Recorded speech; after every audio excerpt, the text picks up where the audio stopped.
Well, hello there, welcome to 2021, and today is time for me to check out another video card. A brand new, well, not so brand new right now, but a pretty new video card called the RTX 3060 Ti. And in today's video, I'm going to be checking out the ASUS TUF version of it. If you should buy it or not, that's what we're gonna try and figure out in today's video. I'm gonna run through some live benchmarks with you, so should be a pretty interesting video. Now, the thing is, it is pretty hard to get your hands on this card. I am gonna leave my Amazon affiliate link down below in the description, so you can do it through that, but it's still pretty hard to actually buy one at the moment. With a MSRP of just $399 for the reference Nvidia unit here, it seems a little bit too good to be true, right? At least for our current situation. And well, in these times, it is. As firstly, it is almost impossible to buy any video card right now, because it's just out of stock everywhere. And if you are looking for a new 3000 series card, it is even worse, as when you do find one, it is insanely overpriced by scalpers. So in short, the ASUS TUF 3060 Ti goes for around 680 euros here in East Europe. Now, this is with the TUF cooling solution, of course, so it is expected to be a bit higher in price, but if you call up any shops offering these cards here, then no one has them. The ones that are on offer are from second hand and expect to pay around 800 to around 1000 euros for one. That is insane price for this card, and that is even more expensive than a second-hand ASUS 2080 Ti. And when comparing the 3060 Ti to the 2080 Ti in games at 4K, the 2080 Ti is always around 5 frames per second faster, which might not sound anything big, but it is still faster. So this is the current situation in 2021, right? Nothing is available in stock, and you can get stuff from second hand, but they are just insanely overpriced at the moment. But let's say some miracle happens, right? And all of these cards come back into stock in full force, and you don't have to pay extra for the scalpers. What exactly is so good about the ASUS TUF version? Should you actually consider buying a ASUS TUF 3060 Ti or not? So first of all, ASUS has done a pretty incredible job with their TUF lineup for the brand new 3000 series. I did review the 3080 TUF version, and I was really impressed by the cooling solution. This one here has a pretty similar cooling solution. It is a little bit different, of course, but mainly pretty much the same. For instance, this TUF cooling solution is a massively big chunky boy, taking up around 2.7 slots of space in your PC. So it might not fit into some cases that let you slot a card horizontally thanks to the extended PCI Express cable, right? But it's not just another big cooler. It is one of the very best cooling solutions on the market, at least when it comes to the cooling power and noise levels. It uses 3 axial tech fans with dual ball fan bearings to give you the longest lifespan versus other bearing types, and the middle fan spins in the opposite direction compared to the outer fans to further reduce turbulence and reduce the noise levels at higher RPMs. The cool thing about them is that they stop spinning altogether once the card drops below 50 degrees Celsius, and the GPU power draw is low. So expect the card to stay passive when just doing very simple tasks, right? Or leaving the PC in idle altogether. This also further improves the lifespan of the fans, right? So if you have a great ventilation in your case, this card knows how to benefit from it. Now, something more to mention here is that the heatsink itself has a beautifully lapped GPU area that is called Max Contact by ASUS. It pretty much means that the contact area with your GPU is as perfect as possible, and the microscopic valleys that you would see under a microscope that you fill with thermal-based are at a minimum height, meaning more direct heatsink area is connected with your GPU. That will help a lot with how low the temperatures stay. The card also is built with very high-end components, so you can feel at ease that the card will last as long as possible. There's also a beautiful backplate and a small physical BIOS switch that you can try out and see if you rather fancy the performance mode fan or the quiet mode fan. Both modes still very quiet, just that the performance mode will cool the card a bit better. The only thing that the card actually lacked, I guess, was RGB. I mean, it still has some RGB, but it's so minuscule in scale. Just the TUF logo and a small strip underneath the logo is RGB, and that's pretty much it. I mean, definitely could have had some more RGB going on for it, but I guess they still want to somehow, you know, differentiate the ROG version from the TUF series, right? So the Rogue version has more RGB going on for it, but it still also has a really good cooler. But the actual cooling solution, you know, performance is not that big of a gap anymore, right? So it's much easier to select a TUF version over the Rogue version. So especially right now, if you can't really get your hands on a Rogue 3060 Ti, you can definitely maybe get a TUF version. And in terms of performance and cooling solution, there's nothing really lost there, just that the card doesn't maybe look as good as the Rogue version, right?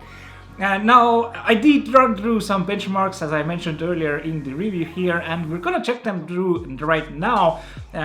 Just wanna mention that I am running these benchmarks on a Intel Core i7-10700K, which is a pretty decent CPU running at 3.8 GHz, boosting up to 5.1, so should be a perfect CPU to test out this card here. Of course, I have some 16 gigs of DDR4 as well.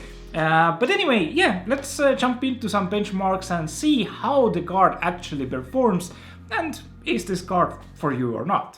Alright, so welcome to the benchmarking section, and before we kick things off with some actual gaming tests, right, let's check out what the temperatures are doing for the video card in idle, and then let's come back here in the end when we run through all the gaming benchmarks and see what the maximum temperatures went to. Now, to be precise, my room temperature is pretty warm here. It's 22.5 degrees Celsius. And as we can see, our video card's temperature at the moment is 33 degrees Celsius, which is ridiculous. And as you can see earlier, it was 48 to 50 and reached around 56-57 degrees. And then it started to spin the fans. Now the BIOS is selected in the performance mode at the moment, so the fan will spin a little bit longer, a little bit more, right? But it was totally passive up around until 57 degrees Celsius. It has been around 33 to 34 degrees Celsius, and the fans are spinning at the moment as well. If we select the quiet mode, the fans will stop spinning a lot more, right? And it'll just turn on the fans when it reaches that threshold, right? But still, it's super silent. It doesn't really draw any power from the fans, right? The fans are spinning really silently, really on low RPMs, right? So saving the lifetime of the fans, which is absolutely amazing in my opinion. And overall, the cooling solution, in my opinion, is pretty freaking sweet here. I've just tested out some bigger, better cooling solutions on brand new RTX 3000 series cards from different manufacturers, and yeah, ASUS is one of the top leading ones doing proper cooling solutions, which are actually quiet, cool really well, and yeah, quiet in idle and quiet while gaming, which is, yeah, something great in my opinion. Anyway, let's move on into the first gaming benchmark and see how it fares in something like Cyberpunk 2077. So, welcome to Cyberpunk 2077, and as we can see, we have 20 frames per second, no, actually 19, which is not amazing great, but this is here running at 4K resolution at the most highest settings detail possible without ray tracing. So if we go into the settings menu here, right? If we go into the graphics settings, you can see also here what I've selected here. I'm gonna actually record the settings so you can actually see what's going on here a little bit better maybe. But yeah, without ray tracing, right? Let's turn on ray tracing at Psycho, because you know, if we turn on ray tracing, we want to see the maximum graphics ability of ray tracing. So now everything is turned up to the most maximum detail possible, 4K resolution without DLSS, and oh yeah, 60 frames. No, 12. Well, 12 is not bad. 10 is not bad. 9, 8. Is this like a countdown to the moon? No, it's 8 frames per second. It's like what? What is this? Wait, I'm recording. Wait. I'm gonna take. It was recording. It takes a little bit FPS to record. No, the FPS went down. It's 7 frames per second. Okay, we definitely can't play at 7 frames per second, right? But wait, there's more. But wait, there's more. If we have an RTX video card, if we have the brand new 3000 series RTX video card, we can turn on this thing called DLSS in some certain games. And in Cyberpunk 2077, this makes a world of a difference. So let's leave it at ultra performance, which leaves you the 4K resolution, but actually uses like I guess like 720p and tries to upscale it to 4K, something like that, right? And what do we have now? Oh my god, oh, look at all these frames. 38, 39 frames per second here, and it's actually, you know, playable. I mean, ray tracing doesn't really do anything that much in my opinion at the moment. I guess we can see these glows. Let me record you guys this. I guess you can see the small light glows here underneath the candles, and I don't actually know. Let's take off ray tracing, right? Let's see if we can make out the difference of ray tracing. So we turned ray tracing off. We had like 36 frames per second or something like that, right? And we have now 74. We doubled our frame rate, right? But the big question is, right? 72 frames per second. I'm gonna record you guys too, so you can compare the ray tracing versus non-ray traced graphics. Do you prefer ray tracing turned on or ray tracing turned off and double the frame rate? I can't really see the difference here. I'm sorry, I can't. I mean, if it's double the freaking frame rate, and you're just showing me a little bit more bigger glimmer of light here, I mean, is there any question? So this is how Cyberpunk 2077 runs, and basically, if you have DLSS option in your game, try it out. We can, of course, you know, put it into like balanced mode, so it'll be more sharper, right? But of course, our frame rate is not 70, it's 40 now. And I can definitely feel 40 here, even dipping to the 30s, right? So that's this is pretty much how I experienced Cyberpunk. I used this exact same video card to play the entire Cyberpunk 2077 through. It had some minor bugs here and there, but the story was absolutely amazing. It's an amazing game once they actually fix all the bugs as well, right? And add like proper AI to the police system, right? But yeah, I ran it through on ultra performance 4K max detail without ray tracing, and you know, it was really enjoyable to play, almost, you know, 80 frames per second, right, average. So this is how it runs on a RTX 3060 Ti. Totally perfect card for Cyberpunk and games like that. And if you have a DLSS option in your video game, check it out. If it does, it makes a world of difference. If you're playing at 4K or something like that, right? Of course, you can, like, you know, use 1080p without DLSS, right, or 720p. But it's still, the AI makes it a little bit better experience than just using 720p or 1080p resolution, right?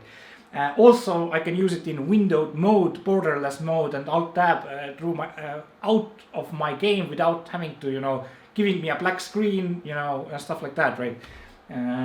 So that's why I really love DLSS, and it's available here. Anyway, let's move on to the next game. So, welcome to Call of Duty Warzone, and let's run through a match of Battle Royale. Let's go on to the building rooftop where I always record my Call of Duty Warzone frame rate, and let's see how the game runs at maximum detail, right? 4K resolution with ray tracing turned on, so should be pretty interesting to see how it fares. For whatever reason, ray tracing doesn't impact the performance at all, so yeah, I just leave it on here whenever I play. But anyway, let's run through a game here and see what the frame rate actually is for the 3060 Ti. So finally made it onto the rooftop where I actually record my frame rate for Warzone, and as we can see, it's around 73 to 72 frames per second here at this side, and when we peek out from here, it's around 70 to 72 frames per second. So well above 60 frames per second for 4K max detail ray traced graphics, 67 frames per second here, and yeah, I can record you as well, but it doesn't show you. If anybody knows how I can record a frame rate counter while recording shadow play on full screen mode, then leave a comment or something. But yeah, totally fine to play some Warzone with this card, or even on 4K, right? Because 3060 Ti, I mean, it can do 4K, right? As you can see, but you didn't really expect it to do this well, right? So 60 frames per second at max detail, no problem at all. I'm gonna leave it quick and short here, made it a little bit shorter than in previous videos. I did order some new batteries for my Canon 70D because my old ones are dying and I don't have any batteries left at the moment, so gonna leave it short here, but also might be even better to have it short and sweet here. So let's jump into the next game that I have and see how it fares in Assassin's Creed Valhalla. So Assassin's Creed Valhalla, right? And before we click benchmark here, let's quickly check out the benchmarking settings that I'm using here. So 4K resolution, right? Resolution scale 100, of course, and everything turned to the most maximum detail as possible without, well, as low as possible anti-aliasing. Really do not know why we still can't turn it off.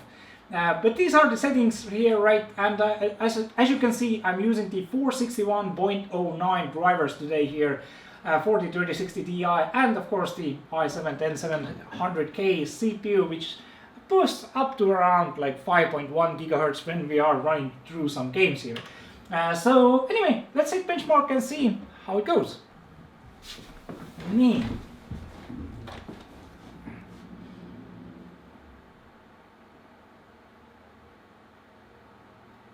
Alright, so as we can see, 48, 49, 45 frames per second. Doesn't really want to go over 40s, mid 40s here. We can see Shadowplay's frame rate up there in the left corner as well, but it's a little bit simpler to check here. I'm gonna run the test through with Shadowplay as well for you guys, so you can actually see the in-game, but the frame rate might be like 1 to 2 frames or 3 frames off, right?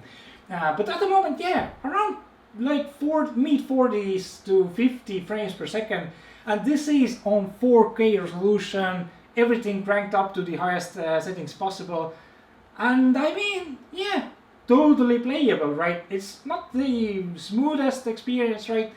But it's still totally playable. Now, the only thing that I actually miss here is the DLSS options, right? Cyberpunk 2077 had them, and it was just absolutely amazing to play on 4K max detail with some DLSS stuff turned on, so we could hit, you know, 70 plus frames per second instead of like 40 or 20 or something like that, right? So imagine if Assassin's Creed Valhalla would someday bring in DLSS option. Shouldn't be that hard, right? It's just a small little tweak in the code, right? Anyway, average 50 frames per second, right? Which is pretty decent here overall. Nothing really bad to say. And yeah, for 4K max detail, totally perfect experience to play Assassin's Creed. Anyway, let's move on into the last benchmark pretty much, right, which is gonna be Grand Theft Auto 5. So a bit of a bonus benchmark here as well for all those action RPG fans out there. And at the moment I'm running Path of Exile at the very most maximum detail possible here. And as you can see in my hideout here, I have around 80 frames per second. But let's go into the Vastiri Desert where I actually tested the 3080 as well. So we should see around the same frame rate and can compare these two cards more perfectly, right? Although, you know, Path of Exile is getting a little bit of performance updates here and there, as it is a live game, right? And it's constantly being updated. It's, I guess, a little bit interesting to see how it's been updated and stuff like that, right? And how it runs on a system like this, right? So the i7-10700K, right, 3.8 gigahertz, running around 5.1 at the moment here when it's boosted. Yeah, everything turned to the most highest detail as possible, 4K resolution, right? And as we can see, 80 frames per second here. I can bring up the graphs here too and hit record. Maybe we're gonna lose a little bit of frames here, like maybe 5 frames per second when we're recording here, but we can see the frame rate here a little bit better, right? And yeah, graphical settings again, once more, 4K full screen mode, and yeah, this is how it runs, right? And at the moment, I hope I don't die because I am playing SSF hardcore. So if I die once, this character is getting deleted from the game. And at the moment, I'm playing the Earthshatter, which I'm gonna ditch actually, because I think Wall Earthquake or just Earthquake is better, which Darky or Lighty used to kill the first Maven, for those who play Path of Exile. But yeah, as you can see, around 80 frames per second we can get in average, like 75 frames per second, right? If I'm not recording here as well, yeah, around 70 to 80 frames per second average. It might dip here and there, but this is the frame rate in Vastiri Desert for the 3060 Ti. So yeah, hopefully this helped somebody a little bit out there. For 4K, I've been playing it on my main PC that has the 7900X, 10 cores, 20 threads, right? And no issues at all running at 4K, even in Delirious maps. Yeah, it hangs a little bit in Delirious when it starts, but then it settles down and runs pretty smoothly, like here. Anyway, yeah, that's Path of Exile for you guys. So, Grand Theft Auto 5, right, a game which is still highly popular amongst gamers, right, a highly streamed game in Twitch. So, yeah, a perfect game to test out how it fares on the 3060 Ti if you stream the game, or if you wanna stream the game or make you know, YouTube content, or just, you know, have fun playing at good frame rate. How good does it fare in this setup here, right, with the 3060 Ti? So everything in the settings menu, I've left it to the most maximum detail as possible without any anti-aliasing stuff. So should be pretty interesting results here. And advanced graphics, everything turned to most highest detail as possible. So let's run the benchmark and see how it goes. So 89, 90 frames per second, or almost 97. Can it hit 100? No, it can. 75, 77 frames per second at the very first frame here. It's pretty good. It's pretty good. 63, 65 frames per second. 4K maximum detail, looks absolutely stunning to this day. Alright, I'm pretty sure we're gonna get a pretty nice result here as well. So as you can see, the card holds up really well even in Grand Theft Auto in 4K, right, at these settings. No real problems. Of course, you might get a little bit lower score on your CPU, right? You might not be running a 10700K here, but still, if you run any newer CPUs, you should get around here, right? Or even better if you're running something like, 10900K or something like that. Or even better, right? 11,000 series maybe in the future. But yeah, 60 frames per second. That's pretty good. So let's watch this plane run through here together. Check out the frame rate, and then let's see what the average frame rate for this longest pass here was in the documents folder. So 72 frames per second behind the plane here. So this is pretty much what you're gonna get when you're actually playing the game, right? That's pretty good. This is 4K, so 4K 60 FPS, no problem for the 3060 Ti. That's really nice. So yeah, we should see some city shots here as well. It might dip a little bit, but I don't believe it will dip that much. Let's see if we go into the Walk of Fame, right? I've been here once in real life when I visited E3 2015, 2016 and 2017 or 2018. I've been to E3 3 times in my life, which all have been amazing experiences. Hopefully I can do it again sometime. But anyway, 93 and 90 frames per second here. Yeah, game runs really well here. Looks really sharp as well. Of course, as I have this big of a screen, right, you can see those zigzags a little bit more than you would on a smaller scale monitor. But this is a 65-inch, 144 Hz 4K screen from ASUS. Love it to bits, except for the fan, which makes a lot of noise. But anyway, so this was the test, right? And let's open up the document settings here, and let's see what the result here was. And also let's check out what the temperatures as well went for the video card, right? So what were the maximum temperatures? So here I have the result. I'm gonna put it up here somewhere, right, so you can see it a little bit better. I'm gonna hit record as well. And as we can see, pass 4 average frame rate was 78.3 frames per second, which is amazing in my opinion. And as we can see, the maximum temperature at the moment, the GPU's video card's temperature is 39 already, right? So the fans were spinning all the time, but the maximum never went above 60. 59. That's ridiculous. 59 degrees. When we ran through Call of Duty, when we ran through Cyberpunk 2077, right, Assassin's Creed Valhalla, all these benchmarks, the temperature never exceeded 59 degrees Celsius, which is amazing. And you can see I'm hovering over the temperatures, what it did like in Grand Theft Auto 5, right, basically. I mean, that's an incredible cooling solution, and as you could hear or not, it didn't really make any loud noises. The only thing that is making a loud noise is my CPU cooler here, which I've yet to adjust, right, to 7 volts or something like that. Absolutely amazing. Anyway, this kind of concludes the benchmarking section of the 3060 Ti from ASUS, their TUF 3060 Ti.